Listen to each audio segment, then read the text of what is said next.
Hello viewers, আশা করি সবাই ভালো আছেন। আজকে আবারও আপনাদের সামনে আরও একটা নতুন ভিডিও নিয়ে এলাম। আজকে এমন একটা জায়গা দেখাইতাম চাইলাম যে সনবিলের মধ্যে খুব সুন্দর একটা জায়গা, প্রাকৃতিক দিক দিয়ে খুবই সুন্দর, যেটা একদম পরিষ্কার। দেখুন আমার পিছনে যে জায়গাটা দেখা যায়, এখানের মধ্যে কোনো ধরনের একটা মানে আবর্জনা নাই।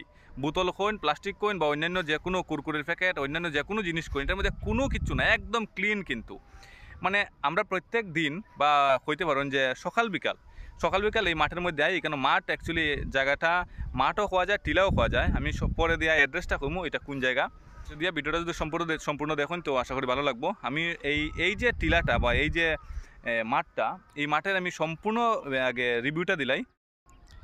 তো যে জায়গাটার কথা কইরা আমি, জায়গাটা আর অন্য কোনো জায়গা না, আমরা ওই সনবিলের পূর্ব পারে, এটা পাঁচাল টিলা নামে পরিচিত একটা টিলা আছে, পাঁচাল টিলা। এই পাঁচাল টিলার মধ্যে কী আছে কী না আছে এবং কতটুকু সুন্দর আমি সম্পূর্ণ রিভিউ দিলাম। আপনারা দেখতে থাকুন। আমি একটা জিনিস করে আমি দেখাইলাম। ওই যে আমার পিছনে যে একটা গড় দেখা যায়, এটার অন্য কোনো গড় না, এটা একটা এমই স্কুল, স্বাবলম্বন এমই স্কুল। এবং এই স্কুলের পাশেও একটা রাস্তা আছে, এই রাস্তা দিয়ে উঠতে লাগে। যদি আপনারা কোনোদিন এই জায়গাটা যদি দেখতে চাইলে আপনারা গামারি তিমুকা থেকে ছোটগুনা হইয়া এদিকে সন্তোষপুর গ্রামের মধ্যে ঢুকতে লাগবে এবং সন্তোষপুর গ্রামের ভিতরেই এই যে জায়গাটা আছে। আমি আরও অনেক কিছু জিনিস দেখাইতে চাইলাম আপনারা। আমার সামনে আছে একটা শিব মন্দির, ওই যে দেখা যেতেছে, এটা হচ্ছে একটা শিব মন্দির। এবং ওই যে এখানে একটা শ্মশান ঘাট আছে, আমি শ্মশান ঘাটটাও দেখাইমু। এবং এই যে শিব মন্দিরটা আছে, এখন শিব মন্দিরের কিনারে যাইমু। আপনারা দেখতে আমার সামনে যে শিব মন্দির কইছিলাম, ওই যে পিছন টিলা থেকে এখন এই টিলার মধ্যে আইছি। আর আমি যে কইলাম আমার সামনে শিব মন্দির, ওই শিব মন্দিরটা আমি দেখাইতেছিলাম। এখন হইল আমাদের শিব মন্দির। আমি বারবার একটা জিনিসই কইতে চাইলাম যে এই মাঠের যে সৌন্দর্য, এই মাঠের সৌন্দর্যের তুলনা নাই, অতুলনীয় একটা সৌন্দর্য। কারণ এই মাঠের মধ্যে কোনো ধরনের আবর্জনা আপনারা দেখতে পাইতা না, মানে কোনো ধরনের আবর্জনা। হ্যাঁ, আর বিশেষ করিয়া মাঠের চতুর্দিকে কিন্তু প্রচুর পরিমাণে গাছপালা আছে।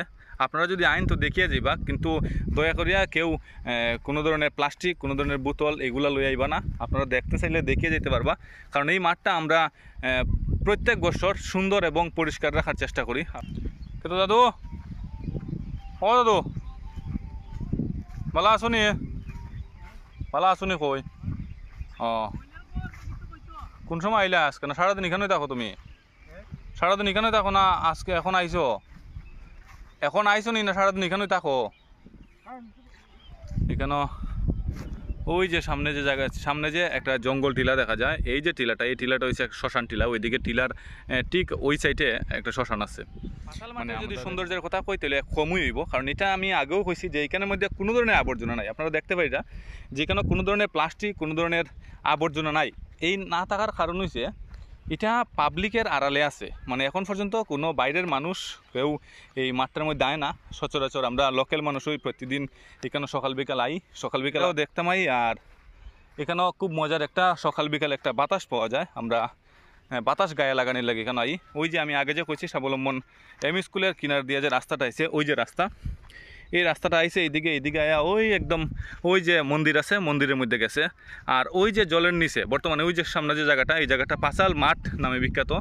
এই মাঠের মধ্যে অনেক বড় বড় টুর্নামেন্ট হয়, অনেক বড় ধরনের ফুটবল ম্যাচ, ক্রিকেট ম্যাচ হয়। এবং যদি মাঠটা যদি শুকনা থাকে তো অনেকে কিতা করে ডিফেন্সের লাগি বা আসাম পুলিশের লাগি এখানে রানিং করে বা লং জাম্প, হাই জাম্প এগুলো এই মাঠের মধ্যে প্র্যাকটিস করতে পারে। আর এই যে চতুর্দিকে জল একদম, মানে এটার এই টিলাটার 3 দিকে প্রায় জল আছে।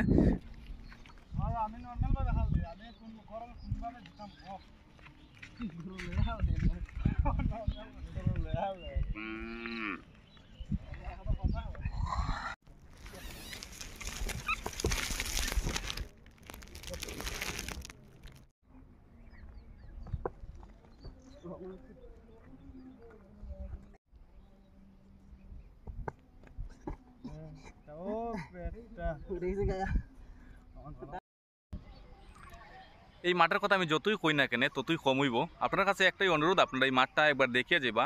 পাঁচাল টিলা নামে পরিচিত। আমি আবারও কইলাম, যদি আপনারা করিমগঞ্জ, হাইলাকান্দি বা রামকৃষ্ণনগর থেকে যদি আইন, তাইলে আপনারা প্রথম আইতে লাগবো গামারি তিমুকা থেকে। আপনারা যদি পশ্চিম দিকে আই যান, পশ্চিম দিকে আওয়ার পরে একটা তিমুকি পাইবা, যেটা ছোটগুনা তিমুকা নামে পরিচিত। ছোটগুনা তিমুকে থেকে আপনারা আসবা সন্তোষপুর গ্রামের মধ্যে, এবং সন্তোষপুর গ্রামের মধ্যে আওয়ার পরে যে কেউরে কইবা যে ফাঁসাল টিলাটা কোন জায়গাতে আছে। ফাঁসাল টিলা যদি মানে সাধারণত আমি কেন কইরাম, সাধারণত আমরা অনেক দূর দূর থেকে আমরা এই শোনবিলটা দেখা তাই, তো শোনবিলটা দেখাত আওয়া মানে কি তাই একমাত্র সবাই জায়গায় দেবদ্বার। তো দেবদ্বার খুব সুন্দর জায়গা, দেবদ্বারও আপনারা দেখতা, কিন্তু এই জায়গাটাও দেখতে, কারণ এই জায়গাটাও অনেক সুন্দর একটা জায়গা। এই জায়গাটা যদি আপনারা দেখুন তো একটু মানে মনের মধ্যে একটা আলাদা শান্তি লাগবে যে এত সুন্দর একটা জায়গা। আগেও আমি কইছি যে এটার মধ্যে কোনো ধরনের আবর্জনা নাই, মানে একদম ক্লিন। আমার পিছনে এখনও দেখতে পাই আপনারা কোনো ধরনের আবর্জনা কিছু দেখতে পাইতা না, মানে একদম ক্লিন। তো আপনার কাছে অনুরোধ রইল, আপনারা যদি এটা দেখতে আইন, যাতে কোনো ধরনের যাতে প্লাস্টিক বা কোনো ধরনের বোতল যাতে এখানেও মানে না ফালাইয়া যান, বা না আনলেই ভালো, এখানেও না আনাটাই ভালো আমি মনে করি। কারণ আনলে অনেকে খাইয়া ফালাইবই, তো এখানে না আনাটাই ভালো, কারণ এখানের পরিবেশটা খুব ভালো, আবহাওয়া খুব ভালো, এবং জায়গাটাও খুব ভালো, কোনো ধরনের কোনো পলিউশন নাই এখানেও। তো আপনার কাছে আমার অনুরোধ, আপনারা এই জায়গাটা দেখে যাবা। ধন্যবাদ, ভালো থাকবা, সুস্থ থাকবা।